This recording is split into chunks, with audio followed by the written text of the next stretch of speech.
A very good morning to all. இன்றைக்கி நம்ம என்ன பார்க்க போகிறோம் அப்படின்னு பார்த்தீங்கன்னா ICD-10 CM Chapter 2 neoplasm coding guidelines. இதை வந்து நம்ம கம்ப்ளீட்டாக தமிழில் எக்ஸ்பிளைன் பண்ணியிருக்கோம்.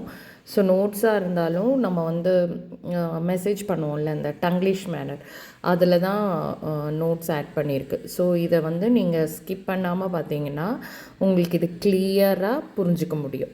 ஓகேங்களா? ஸோ நியோப்ளாசம் அப்படின்னா என்ன? நியோப்ளாசம்னா கேன்சர்னு அர்த்தம். ஸோ நியோப்ளாசம் ICD-10 CMல நம்ம எப்படி கோட் பண்ண போகிறோம் அப்படின்றது தான் இந்த சாப்டரில் நம்ம படிக்க போகிறோம். ஸோ நியோப்ளாசம் கோட் பண்ணணுன்னா ஃபஸ்ட்டு நம்மளுக்கு நியோப்ளாசம் டேபிள் யூஸ் பண்ண தெரிஞ்சிருக்கணும். நியோப்ளாசம் டேபிள் வந்து ICD கோட் புக்கில் வந்து இருக்குது. ஸோ நியோப்ளாசம் கோடிங்கில் ஒரு மிஸ்டேக் பண்ணினா நார்மலி கிளைம் வந்து ரிஜெக்ட் ஆகும், எக்ஸாமில் மார்க்ஸும் போகும். ஸோ இன்றைக்கி உங்ககிட்ட ஷேர் பண்ண போகிறேன் easiest way to understand Chapter 2 neoplasm coding guidelines in Tamil. So most of the கைட்லைன்ஸ்க்கு எக்ஸாம்பிள்ஸ் ஆட் ஆகிருக்கு. ஸோ உங்களால் அது ஈஸியாக புரிஞ்சுக்க முடியும். ஸோ நான் சொன்ன மாதிரி neoplasm table ICD code book பார்த்தீங்கன்னா நியோப்ளாசம் டேபிள் ஆஃப் நியோப்ளாசம் சொல்லிட்டு இப்படி இருக்கும். அதில் வந்து ஃபஸ்ட்டு காலம் வந்து சைட்டு, செகண்ட் காலம் வந்து மேலிக்னன்ட் ப்ரைமரி, அதுக்கப்புறம் malignant secondary, carcinoma in situ, benign, uncertain behaviour, unspecified. இதை பேஸ் பண்ணி தான் நம்ம கரெக்ட் கோட் பிக் பண்ணணும். ராங் காலம் செலக்ட் பண்ணிங்கன்னா ராங் டயக்னோசிஸ் கோடுக்கு லீட் ஆகும். ஓகேவா? So first primary malignant neoplasm overlapping site boundaries. So overlapping lesion அப்படின்னா நம்ம வந்து ஃபைனல் கேரக்டர் 0.8 கொடுக்கணும். ஒரு ப்ரைமரி கேன்சர், அதாவது மெயின் கேன்சருக்கு ஒரு ஆர்கனில் 2 இல்லை அதை விட ஏரியாஸ் கவர் பண்ணால் அந்த ஏரியாஸ் கண்டேஜியஸாக இருக்கான்னு பார்க்கணும். அதாவது டச்சிங் சைட் பை சைடாக இருந்தால் நம்ம மல்டிபிள் கோட் கொடுக்க வேண்டிய தேவையில்லை. அதுக்கு பதிலாக டைரெக்டாக ஓவர்லேப்பிங்கோட கோடு கொடுத்தா போதும். இங்கே எக்ஸாம்பிள் பாருங்கள். Carcinoma involving upper and lower lobe of the left lung. இங்கே வந்து போத் லோப்ஸ் கண்டேஜியஸ், ரெண்டும் ஒட்டிகிட்டு இருக்கு அப்படின்னா நம்ம சிங்கிள் கோட் C34 கொடுத்துட்டு 0.8 கொடுத்தா இட் இஸ் அண்டர்ஸ்டூட் அது வந்து ஓவர்லேப்பிங் லீஷன். செகண்ட் எக்ஸாம்பிள் பாருங்கள். Carcinoma involving fundus and body of the stomach, அங்கேயும் நம்ம 0.8 தான் கொடுக்குறோம். Next one, malignant neoplasm of ectopic tissue. Ectopic tissue na an organ tissue grow in a place where it is normally shouldn't be. Even though it is in the wrong location, it still behaves and function like the original organ tissue. அப்படின்னா தமிழில் சொல்லணும்னா ஒரு ஆர்கனோட tissue wrong பிளேஸில் grow ஆகும், normal பொசிஷனில் இல்லை. ஆனால் அது அந்த பிளேஸில் க்ரோ ஆகிட்டு அது அந்த இடத்துக்கு சொந்தமான மாதிரியே அது பிஹேவ் பண்ணும். புரியுதுங்களா? அதை தான் நம்ம வந்து எக்டோபிக் டிஷ்யூ அப்படின்னு சொல்லுவோம். இப்போ malignant neoplasm of pancreas C25.9. இப்போ பேங்க்ரியாஸ் வந்து ஸ்டொமக்கில் க்ரோ ஆயிடுச்சுன்னா நம்ம மேலிக்னன்ட் நியோப்ளாசம் ஆஃப் பேங்க்ரியாஸ் தான் கோட் பண்ணணுமே தவிர அது ஸ்டொமக்கில் இருக்குன்னு சொல்லிட்டு ஸ்டொமக்கோட கோடு கொடுக்கக்கூடாது. அதுதான் இங்கே எக்ஸ்பிளைன் பண்ணியிருக்கு. Next guideline, admission for the treatment of primary site. Primary சைட்னா கேன்சர் முதல் தடவையாக வந்த இடம். ஓகேவா? ஸோ ப்ரைமரி சைட் கேன்சரோட ட்ரீட்மெண்ட்டுக்கு வராங்கன்னா ஃபஸ்ட்டு கோட் நம்ம ப்ரைமரி சைட்டை தான் கொடுக்கணும். பேஷண்ட் ஹாஸ்பிட்டலில் அட்மிட் ஆகிற மெயின் ரீசன் கேன்சர் ட்ரீட் பண்ண. ஸோ அதனால் நம்ம ப்ரைமரி எந்த கேன்சருக்காக வராங்களோ அந்த கேன்சரை தான் நம்ம இங்கே ப்ரைமரி கோடாக கொடுக்குறோம். அது கூட அடிஷ்னலாக அவருக்கு ஏதாவது இன்ஃபெக்ஷன்ஸ் இருந்தால் நீங்கள் அதை செகண்டாக கொடுத்துக்கலாம். எக்ஸாம்பிள் பார்த்தீங்கன்னா patient admitted for the treatment of breast cancer. So இங்கே பேஷண்ட்டுக்கு பிரெஸ்ட் கேன்சர் மட்டும்தான் இருக்குது. So that is a primary cancer. So main reason அவங்க எதுக்கு வராங்க? பிரெஸ்ட் கேன்சரோட ட்ரீட்மெண்ட்டுக்கு வராங்க. ஸோ அதனால் primary code malignant neoplasm of பிரெஸ்ட்னு சொல்லிட்டு நம்ம ப்ரைமரி கோட் வந்து கொடுத்துட்றோம். ஓகேவா?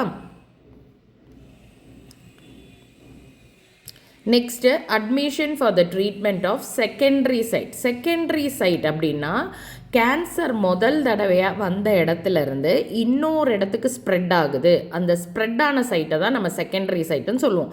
ஸோ இங்கே பேஷண்ட் எதுக்கு வந்திருக்காங்க? செகண்டரி சைட்டோட ட்ரீட்மெண்ட்டுக்கு வந்திருக்காங்க. ஸோ எதுக்காக வந்திருக்காங்களோ that should be the primary code. So secondary சைட்டை ப்ரைமரி கோடாகவும் அவருக்கு முதல்ல இருந்த கேன்சரை ப்ரைமரி சைட்டை செகண்ட் கோடாகவும் நம்ம கொடுக்கணும். Example, patient has lung cancer, primary site அது வந்து எங்கே ஸ்ப்ரெட் ஆகிருக்கு? பிரெயினுக்கு ஸ்ப்ரெட் ஆகிருக்கு. Now the patient is admitted for the treatment treatment of brain metastasis, பிரெயினோட ட்ரீட்மெண்ட்டுக்கு தான் வந்திருக்காங்க. அது செகண்டரி சைட் இல்லையா? ஸோ ஃபஸ்ட்டு கோட் நம்ம என்ன பண்ணோம், secondary site of brain code பண்ணோம். செகண்ட் கோட் வந்து முதல் அவருக்கு ஒரு கேன்சர் இருந்திருக்குல்ல, லங் கேன்சர், அதை வந்து நம்ம செகண்ட் கோடாக நம்ம இங்கே கொடுக்குறோம். ஏன்னா அவர் செகண்டரி சைட்டுக்கு தான் ட்ரீட்மெண்ட்டுக்கு வந்திருக்காங்க, அதனால தான் செகண்டரி சைட்டை ஃபஸ்ட் கோடாக கொடுக்கறது. Next one, anaemia associated with malignancy. Cancer patient, especially cancer இருக்கிற பேஷண்ட்டுக்கு சம்டைம்ஸ் அனீமியா வந்து டெவலப் ஆகும். அந்த அனீமியாவோட மெயின் ரீசனே வந்து கேன்சர்னால தான். ஸோ இந்த பேஷண்ட்டுக்கு வந்து இப்போ கேன்சர்னால அனீமியா வந்திருக்கு, அதோட ட்ரீட்மெண்ட்டுக்கு வந்திருந்தாங்கன்னா ஃபஸ்ட்டு கோட் நம்ம கேன்சருக்கு தான் கோட் பண்ணோம். அனீமியாவுக்கு வந்திருந்தாலுமே நம்ம முதல் கோடு கேன்சருக்கு கோட் பண்ணோம், செகண்டு தான் anaemia in neoplastic disease. Example, patient has breast cancer, comes for anaemia treatment. அப்போ இங்கே பிரஸ்ட் கேன்சர் இருக்கிற பேஷண்ட் கேன்சர்னால அனீமியா வந்திருக்கு, அனீமியாவோட ட்ரீட்மெண்ட்டுக்கு வந்திருக்காங்க. அப்படி இருந்துமே நம்ம இங்கே கேன்சர், பிரஸ்ட் கேன்சரை ஃபஸ்ட் கோடாகவும் அனீமியா இன் நியோபிளாஸ்டிக் டிசீஸை செகண்ட் கோடாகவும் கொடுக்குறோம். Next one, anaemia associated with chemotherapy, immunotherapy ஒரு ரேடியேஷன் தெராப்பி. இப்போ ஒரு கேன்சர் பேஷண்ட்டுக்கு கீமோதெராப்பி ஒரு இம்யூனோதெராப்பி எடுத்துகிட்டு இருக்காங்க, ஆனால் அது யூஸ் பண்ணதோட சைடு எஃபெக்ட்னால அவருக்கு அனீமியா வந்திருக்குன்னு வச்சுக்கோங்களேன். இப்போ பேஷண்ட்டுக்கு வந்திருக்கிறதுக்கான மெயின் ரீசனே அனீமியா ட்ரீட் பண்ண தான். ஸோ இந்த சிச்சுவேஷனில் நம்ம ஃபஸ்ட்டு அனீமியா கோட் பண்ணணும், செகண்ட் வந்து கேன்சர், எந்த கேன்சர்னால வந்திருக்கோ அந்த கோடு, தேர்ட் வந்து இது ஒரு ட்ரீட்மெண்ட்டோட சைடு எஃபெக்ட் இல்லையா, அதனால adverse effect of that treatment அப்படின்னு சொல்லிட்டு தேர்ட் கோட் கொடுக்கணும். ஸோ இங்கே இப்போ அனீமியா டியூ டு கீமோதெராப்பி ஒரு இம்யூனோதெராப்பி அப்படின்னா பேஷண்ட்டுக்கு அனீமியா வந்திருக்கு கேன்சர் சைடு எஃபெக்ட்னால. ஸோ இங்கே வந்து கீமோதெராப்பி இல்லை இம்யூனோதெராப்பி எடுத்ததுனால வந்திருக்குன்னா first code for anaemia due to therapy, second வந்து அந்த கேன்சர், தேர்ட் வந்து அட்வர்ஸ் எஃபெக்ட் ஆஃப் கீமோதெராப்பி ஒரு இம்யூனோதெராப்பி கொடுக்கணும்.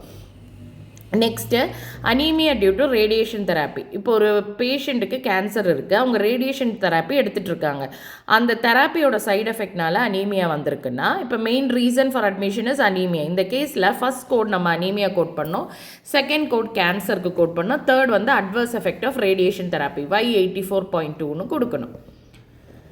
Example, patient with cervical cancer develops anemia due to radiation therapy, admitted only for anemia treatment. அப்படின்னா first code for anemia, second code for malignant neoplasm of that cancer, third adverse effect of radiation therapy அப்படின்னு சொல்லிட்டு நம்ம code பண்ணணும்.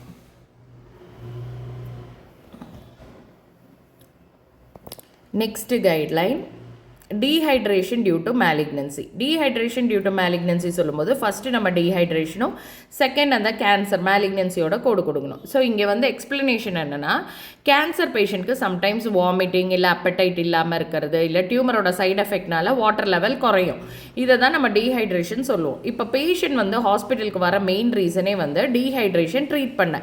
So இங்கே முதல் கோடு நம்ம dehydration கொடுக்குறோம், second வந்து எந்த கேன்சர்னால டீஹைட்ரேஷன் ஆயிருக்கோ அந்த கேன்சரோட கோடை செகண்டாக கொடுக்கணும். இங்கே எக்ஸாம்பிள், கோலன் கேன்சர் பேஷண்ட்டுக்கு வந்திருக்க ஹாஸ்பிட்டலுக்கு வாமிட்டிங்னால டீஹைட்ரேட்டட் ஆகிட்டாங்க, டாக்டர் ஐவி ஃப்ளூயிட்ஸ் கொடுக்குறாங்க, பிரின்சிபல் டயக்னோசிஸ் டீஹைட்ரேஷன், செகண்ட் வந்து மேலிக்னன்ட் நியோப்ளாஸ்ம், எந்த கேன்சரோ அந்த கேன்சரோட கோடு நம்ம இங்கே கொடுத்துருக்கோம். ஐ திங்க் உங்களுக்கு இது ஈஸியாக புரியும்னு நினைக்கிறேன்.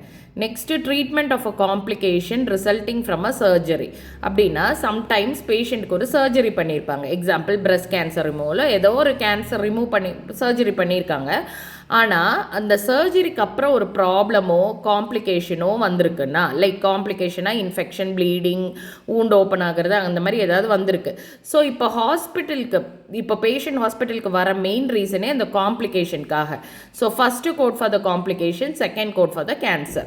எக்ஸாம்பிள் சொல்லணும்னா, பிரஸ்ட் கேன்சர் பேஷண்ட்டுக்கு சர்ஜரி பண்ணியிருக்காங்க, ஆனால் ஊண்டில் இன்ஃபெக்ஷன் வந்திருக்கு, ஹாஸ்பிட்டலுக்கு அந்த இன்ஃபெக்ஷனுக்காக வந்திருக்காங்க. So primary code for complication and second code for malignant neoplasm of that cancer. malignant neoplasm எந்த கேன்சரோ அதுக்கான கோடு வந்து நம்ம செகண்ட் கோடாக கொடுக்குறோம். Next one, primary malignancy previously excised. ஓகேங்களா? ஸோ இப்போ பேஷண்ட்டுக்கு ஒரு 5 இயர்ஸோ 6 இயர்ஸோ பேக்கு கேன்சர் இருந்துச்சு, example colon cancer, breast cancer, ஆனால் சர்ஜரி பண்ணி அந்த கம்ப்ளீட்டாக ரிமூவ் பண்ணிட்டாங்க. இப்போ ஒரிஜினல் பிளேஸில் கேன்சரே இல்லை அப்படின்னா that should B coded as personal history. இப்போ அவர் உடம்புல வேறு எந்த கேன்சருமே இல்லைன்னா that should B coded as personal history. இப்போ இம்பார்ட்டண்ட்டான ஒரு ரூல் சொல்கிறேன். If suppose removed cancer remove பண்ணிட்டாங்க, ஆனால் அந்த ரிமூவ் ஆன கேன்சர்லேருந்து அது இன்னொரு இடத்துக்கு ஸ்ப்ரெட் ஆகிருக்கு, அதாவது மெட்டாஸ்டாசிஸ் ஆயிருக்கு அப்படின்னு சொன்னாங்கன்னா, இப்போ லைவாக எந்த கேன்சர் இருக்கோ that should be the primary code. Second code வந்து அந்த ரிமூவ் பண்ண கேன்சர் பர்சனல் ஹிஸ்ட்ரியை செகண்ட் கோடாக கொடுக்கணும். எக்ஸாம்பிள் பார்த்துக்கோங்க. Next one, episode of care involving surgical removal of neoplasm. So இங்கே இப்போ பேஷண்ட் அட்மிட் ஆகிறதுக்கு மெயின் ரீசனே சர்ஜரி. ஸோ ஃபஸ்ட்டு சர்ஜரி நம்ம இங்கே கோட் பண்ண மாட்டோம், அதனால டேரெக்டாக நம்ம எந்த கேன்சருக்கான சர்ஜரி பிளான் பண்ணியிருக்காங்களோ அந்த கேன்சரோட கோடை ஃபஸ்ட்டு கோடாக கொடுங்க.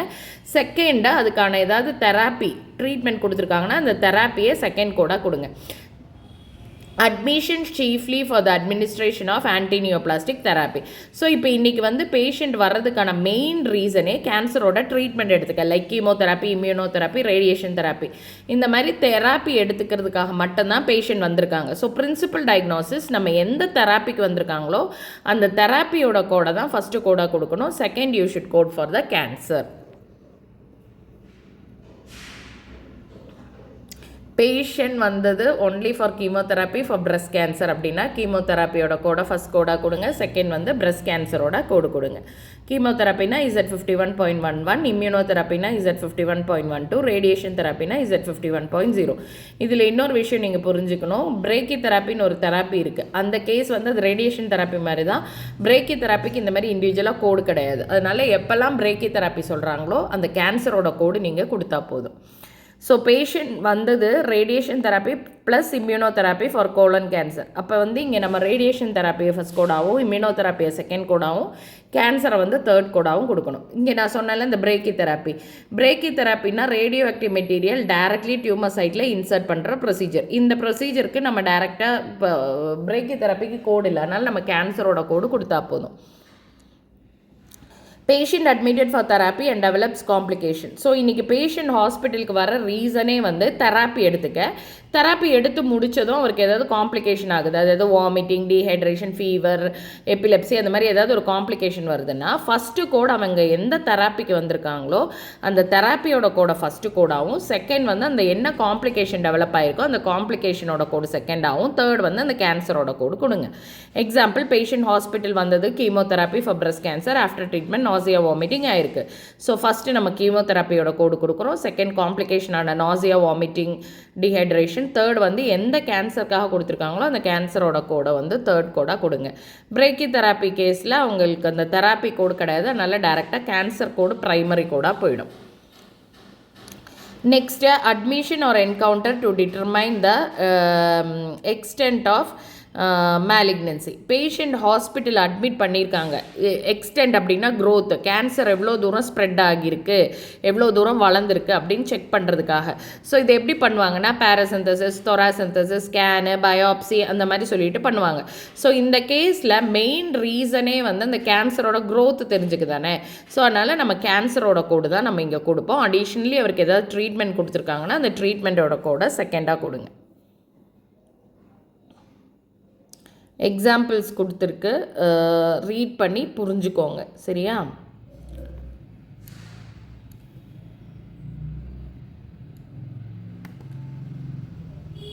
malignancy in 2 or more non-contagious site அப்படின்னா ஒரு பேஷண்ட்டுக்கு ஒரு ஆர்கன் இல்லைன்னா 2 இல்லை அதுக்கு மேலே ஆர்கனில் malignant டியூமர்ஸ் இருக்கும். ஸோ இப்போ தான் அதை பற்றி நம்ம டிசைட் பண்ணும்போது இது டிஃப்ரெண்ட் ப்ரைமரி கேன்சரா இல்லை மெட்டாஸ்டாட்டிக் ஸ்ப்ரெட்டான கேன்சரான டாக்குமெண்டேஷனில் இருக்கணும். ஒரு பேஷண்ட்டுக்கு ஒரு ஆர்கனில் ஒன்றுக்கு மேலே 1, 2, 3, 4 அந்த மாதிரி டியூமர்ஸ் இருந்துச்சுன்னா இப்போ வந்து ஒன்றுக்கு ஒன்று இப்போ இந்த கேன்சர்லேருந்து இது ஸ்ப்ரெட் ஆச்சு அப்படின்னு சொன்னாங்கன்னா நீங்கள் அதை வந்து ப்ரைமரி சைட், செகண்டரி சைட் அந்த மாதிரி தனித்தனியாக கோட் பண்ணோம். இவங்களுக்கு யாருக்கும் சம்மந்தமே இல்லை, தனித்தனியான கேன்சர்னா தனித்தனியாக கோட் பண்ணணும். If each tumour is separate தனித்தனியாக கோட் பண்ணுங்கள். மெட்டாஸ்டாட்டிக் ஒன்றுலேருந்து ஒன்று ஸ்ப்ரெட் ஆயிருக்குன்னு சொன்னாங்கன்னா ப்ரைமரி, செகண்டரி அந்த மாதிரி கோட் பண்ணுங்கள். இப்போ செப்பரேட் டியூமர்ஸ் டாக்டர் சொல்கிற மாதிரி இது ரெண்டும் டிஃப்ரெண்ட்டான ப்ரைமரி கேன்சர்ஸ் அப்படின்னு இருந்துச்சுன்னா ரெண்டையும் தனித்தனியாக கோட் பண்ணுங்கள். இப்போ டாக்டர் சொல்கிற மாதிரி second tumour spread from the first one அந்த மாதிரி சொல்லியிருந்தாங்கன்னா ஸோ எந்த primary site cancer secondary site கேன்சர்னு தனித்தனியாக கோட் பண்ணுவீங்க. Disseminated malignant neoplasm unspecified C80.0. Disseminated அப்படின்னா கேன்சர் பாடி ஃபுல்லாக ஸ்ப்ரெட் ஆகிருக்கும். பட் டாக்டருக்கு எக்ஸாக்ட்லி அதோட ப்ரைமரி ஒரிஜின் எந்த கேன்சர்லேருந்து எது ஸ்ப்ரெட் ஆகிருக்கு அப்படின்னு சொல்ல முடியல. இந்த டிசெமினேட்டடோட கேஸில் பார்த்தீங்கன்னா பேஷண்ட்டுக்கு ப்ரைமரி சைட் கேன்சரும் இருக்கும், செகண்டரி சைட் கேன்சரும் இருக்கும். ரெண்டு சைட்டுமே பேஷண்ட்டுக்கு அன்னோனாக இருக்குது, ரெண்டு சைட்டுமே எங்கே இருக்குதுன்னு தெரியல அப்படின்னா நம்ம வந்து அதை வந்து டிசெமினேட்டட் அப்படின்னு சொல்லி C80.0 கொடுப்போம். malignant neoplasm without specification of site C80.1னா ப்ரைமரி சைட் ப்ரைமரி சைட்டோட இது மட்டும் நம்மளுக்கு தெரியலை அப்படின்னா நம்ம வந்து C80.1ன்னு கொடுக்கணும்.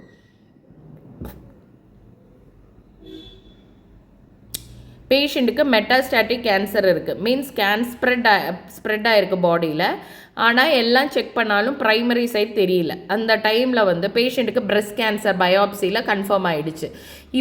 இப்படி இருந்த கேஸில் ப்ரைமரி சைட்டு தெரியும் பிரெஸ்ட்டு. ஸோ நம்ம வந்து C80 பண்ணக்கூடாது. இதே வந்து நம்மளுக்கு வந்து ப்ரைமரி சைட் எங்கே இருக்குதுன்னு தெரியல, பட் அது வந்து ப்ரைமரி சைட்டில் இருந்து லிவருக்கு ஸ்ப்ரெட் ஆகிருக்கு. செகண்டரி சைட் எங்கன்னு சொல்கிறாங்க, பட் ப்ரைமரி சைட்டு எங்கே இருந்தது ஸ்ப்ரெட் ஆகிருக்குன்னு நம்மளுக்கு தெரியலனா அந்த கேஸில் தான் நம்ம அன்னோன் ப்ரைமரி சைட்டுன்னு கொடுக்கணும். Encounter for treatment of primary malignancy. Primary மேலிக்னன்சிக்காக ட்ரீட்மெண்ட்டுக்கு வராங்கன்னா ஃபஸ்ட்டு கோட் ப்ரைமரி மேலிக்னன்சி கொடுங்க, செகண்ட் கோட் வந்து செகண்டரி சைட்டு இருந்துச்சுன்னா அதுக்கு கொடுங்க. Encounter for the treatment of secondary malignancy. Secondary சைட்டுக்கு வந்தாங்கன்னா ஃபஸ்ட்டு கோட் செகண்டரி சைட்டும் செகண்ட் கோட் ப்ரைமரி சைட்டும் கொடுங்க. பேஷண்ட் ஹாஸ்பிட்டல் வர்றதுக்கு மெயின் ரீசனே மெட்டாஸ்டாட்டிக் செகண்டரி சைட் ட்ரீட் பண்ண. ஸோ செகண்டரி சைட்டை தான் நம்ம ப்ரைமரி கோடாக கொடுக்கணும், ஏன்னா அவர் அதுக்கான ட்ரீட்மெண்ட்டுக்கு தான் வந்திருக்காரு. ப்ரைமரி கேன்சரை வந்து நீங்கள் செகண்டாக கொடுத்துக்கலாம். malignant neoplasm in pregnant patient. ப்ரெக்னெண்ட்டாக இருக்கிற ஒரு பேஷண்ட்டுக்கு கேன்சர் இருந்துச்சுன்னா first code malignant neoplasm complicating pregnancy O98.1, second code for neoplasm. இங்கே வந்து மீனிங் என்னென்னா ப்ரெக்னென்ட் ஆன விமெனுக்கு வந்து கேன்சர் இருக்குது, அது எப்படி கோட் பண்ணணும்னா ஃபஸ்ட்டு அதை complication first pregnancy malignant neoplasm complicating pregnancyன்னு ஃபஸ்ட்டு கோடாகவும், செகண்ட் வந்து அவங்களுக்கு என்ன கேன்சர் வந்திருக்கோ அது செகண்ட் கோடாகவும் கொடுக்கணும். ஸோ ப்ரெக்னென்ட் லேடிக்கு பிரெஸ்ட் கேன்சர் இருக்குதுன்னு சொன்னால் malignant neoplasm of breast complicating pregnancy, second வந்து malignant neoplasm of breast. Pregnant லேடிக்கு கோலன் கேன்சர் இருக்குன்னா malignant neoplasm of colon complicating pregnancy, second வந்து malignant neoplasm of colon அப்படின்னு சொல்லிட்டு கோட் பண்ணணும்.